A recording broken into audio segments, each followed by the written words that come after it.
Morning! Yan. A day of my life. Ito na naman. Maglalaban na naman po tayo ng mga damit na gamit. Diba? Ano pa kaya yung mga nanay may mga anak? Ang mga daming ginagawa sa bahay. Kapagod maging nanay. O diba, di pa ako nagsusuklay. Okay lang yan.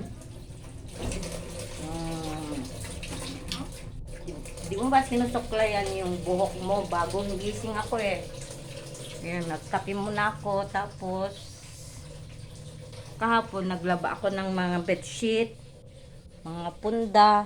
Hindi ko pa nalalaban yung punda, yung bedsheet lang namin. Ayan. Hindi pa ako nakakalinis. Marami pa po. Dadalawa lang kami dito sa bahay. Pero, ang dami kong ginagawa. Yung asawa ko nasa baba, nagkukuting-ting. Ano lang ang kinukuting-ting niya sa labas. Ayan. Kahapon, dinabahan ko yung mga puti. Oh, may mga sabit. Pero wala akong sabit dyan. Yung asawa ko lang may sabit. Hilig magsabit. Pero okay lang yan. Labahan ko na lang. Ayan. Ang lalaban ko ngayon, yung mga damit ko. O yung kudson. Linagay ko muna doon kasi wala pa naman yung mga bata na makitulog dito. Medyo masikip kasi eh. Ayan. Si Dwayne kasi lagi rito sa bahay. Kahit meron siyang space, kahit malitong space namin ng asawa ko, masaya na ako pag andito sila. May araw na papalaki namin to, ipapa-renovate na naman ulit namin, ipapa-atras namin para pag nagluluto yung mister ko sa umaga, hindi ko naaamoy. O diba? Nagluluto siya ng mga nung mga noodles, tulog ako na amoy ko. Kaya minsan nagagalit ako, sabi ko, sana ka mamaya ka na magluto, inaantok pa ako. Bubuksan natin yung aircon. Ayan. Sa 25 lang tayo, diba? Ang dilim. Ayan. Ito po, hindi po namin pera ang pinangbili. Binigay po ito ng mga kaibigan ng asawa ko. Sasabihin na naman nila, mas mapera ako sa kaysa iba. Hindi lang nila alam, hindi po galing sa pagod namin to. Galing po sa mga tumulong sa amin. Kasi kilala po nila kami. Yun na nagsasabi na mas mapera daw kami. Hindi po nila alam, hindi po kami mapera. Marami lang po kaming kaibigan. Marami lang pong nagmamahal sa amin.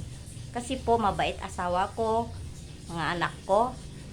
Yun sila po yung mga maraming kaibigan, sobra. Ako din po, marami rin po akong kaibigan.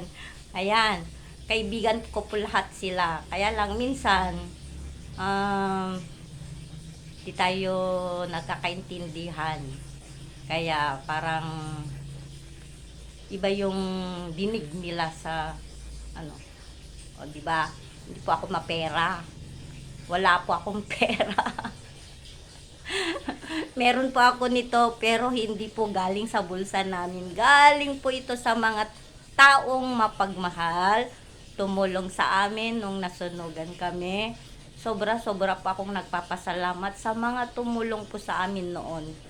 Ayan. Taos-puso po akong nagpapasalamat sa inyo. Hindi po ako mapera. Ang tingin po nila sa akin, mapera. Dahil meron kaming ganito. Meron kaming bahay na maganda. Pero di nila alam, hindi po sa bulsa namin nang galing ang pagpaparepair ng bahay. Yung mga tumulong po. Sila po yung papasalamatan ko po talaga. Sobra-sobra po akong nagpapasalamat sa inyo. Kasi, mahal siguro nila kami. At mahal na mahal ko din po yung mga tumulong sa amin. Di ko sila makakalimutan. Ayan. Yung mga taong andyan lang sila. Oo nga, may mga taong tumulong sa amin dahil sa pagdadasal na kami ay ano bang tawag doon? Yung spiritual namin na hindi kami ma-stress. Pero mas nagpapasalamat ako doon sa mga sobrang alam nila yung gipit ka, yung akala mo wala ka ng pag-asa sa buhay. Pero alam nyo ba na meron 2 taong pumunta sa amin. Pero di ko na lang sasabihin yung pangalan. Tapos,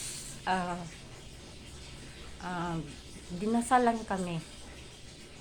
Sinabi nila na ang materyales ay hindi natin yan madadala. Diba? Material lang po yung mga nasunog sa amin. Pero yung pag ganun palang gipit ka, makikita mo yung mga taong totoo sa'yo. Yung kahit na konting tulong. Alam nyo ba yung number 1 nang nasunugan kami? Alala ko pa. Umiiyak ako doon sa bahay nila Marinelia. Nakaupo ako doon. Wala akong tsinelas. Tumakbo kasi akong nakapaa. Wala akong, ang hawak-hawak ko, cellphone ko kasi nag-vlog ako noon araw na yun, umagang-umaga. Alam nyo ba yung number 1 na tumulong sa akin? Konti lang yun Alam nyo ba kung sino? Number 1 na sa isip ko yung nanay ni Ferdinand Macugay. Siya po yung nag-abot. Sabi ko, ma'am, ano to? Sabi, inabutan ako. Konting tulong ko yan, pero taos puso. Nahiya ako. Ma'am, ayaw kong tanggapin noon. Pero sabi niya, kunin mo yan. Konting tulong ko lang yan sa'yo, pero taos puso ko yung binigay sa'yo, sabi niya.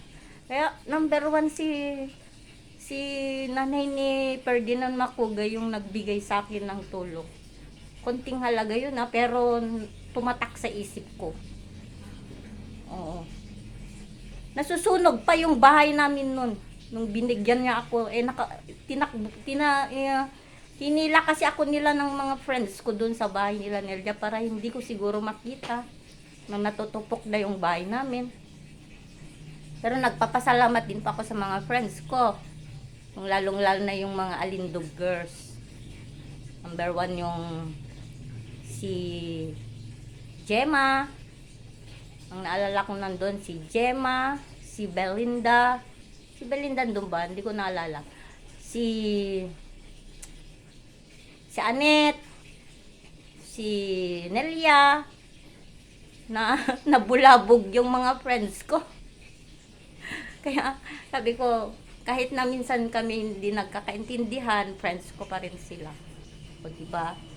Kaya sila yung mga, alam nyo ba nung nag-COVID na naman kami, andyan na naman sila.